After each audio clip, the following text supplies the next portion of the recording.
नमस्कार. मी डॉक्टर सुवर्णा मगर. मी जनुकीय आजार तज्ञ किंवा जन्मजात आजार तज्ञ म्हणून Umang maternity and IVF centre Shivajinagar येथे कार्यरत आहे. तर सगळ्यात पहिले मला आजचा पहिला एपिसोड इंट्रोडक्शन किंवा माझ्याबद्दलची माहिती देण्यासाठी आवडेल. सगळ्यात पहिले माझं काम काय आहे, जनुकीय आधार तज्ञ हा तसा नवीन कन्सेप्ट आहे, तर ते आपण समजून घेऊया. तर मानवी शरीर हे असंख्य पेशींनी बनलेले आहे, करोडो पेशींनी बनलेलं आहे. प्रत्येक पेशीमध्ये 46 गुणसूत्र आपल्या केंद्रकामध्ये किंवा न्यूक्लियसमध्ये असतात. तर ही गुणसूत्र म्हणजे आपल्याला अक्षरशः गुण देणारी रसायनांच्या माळा आहे, आपण असं म्हणूयात. आणि याच्यावरचे जे सिग्नल्स आहेत, DNA आपण ऐकलं असेल, तर या सिग्नल्सच्या स्वरूपातून आपल्या शरीराची रचना आणि आपल्या शरीराचं कार्य अविरतपणे सुरू असतं.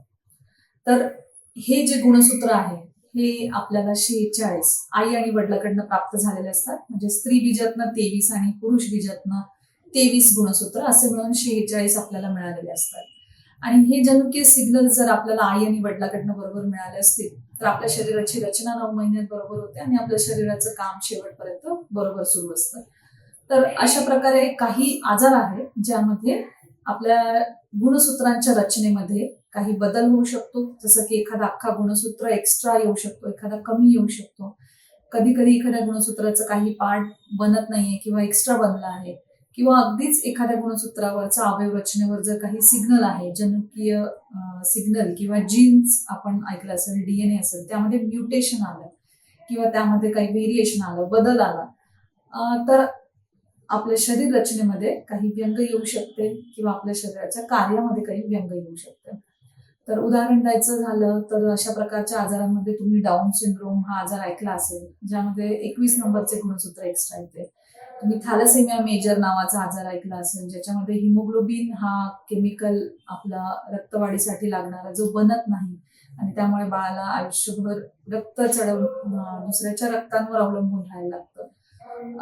काही वेळेस जन्मजात बहिरेपणा आहे, डोळ्यांचे व्यंग आहे, किंवा मग आपण ऐकले की शरीरामध्ये जसं हातापायांच्या रचनेत व्यंग आहे, काही लिव्हरचे आजार आहे, किडनीचे आजार आहे, असे बरेच आजार आहेत. तर अशा सगळ्या आजारांच्या बद्दलचे निदान, त्याबरोबरची योग्य ट्रीटमेंट आणि पुन्हा असे आजार पुढच्या प्रेग्नन्सीत येतील का, त्यांना रोखण्यासाठी आपण काय करू शकतो. तर ह्या सगळ्या प्रकारचे जे प्रश्न आहेत ते या प्रश्नांची उत्तरे या जनुकीय आधार तज्ञ ह्या स्पेशालिटीमध्ये आपल्याला मिळतील. तसे महाराष्ट्रामध्ये याचे बोटावर मोजणे इतकेच मी म्हणेल अगदी 10च्या आसपास कन्सल्टंट्स असतील. तरीही माझी खास आवड असल्यामुळे मी याच्यामध्ये ट्रेनिंग घेतलेलं आहे. बेसिकली मी बालरोग तज्ञ आहे.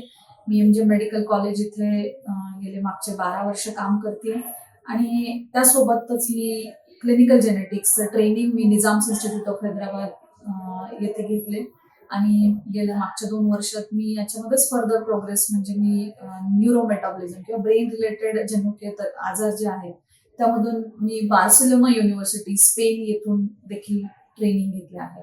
माझं मास्टर्स तिकडे झालंय आणि या चॅनलमधून मी अशा पालकांना आणि अशा आजारांनी ग्रस्त असणाऱ्या पेशंट्सना एम्पॉवर करू इच्छिते.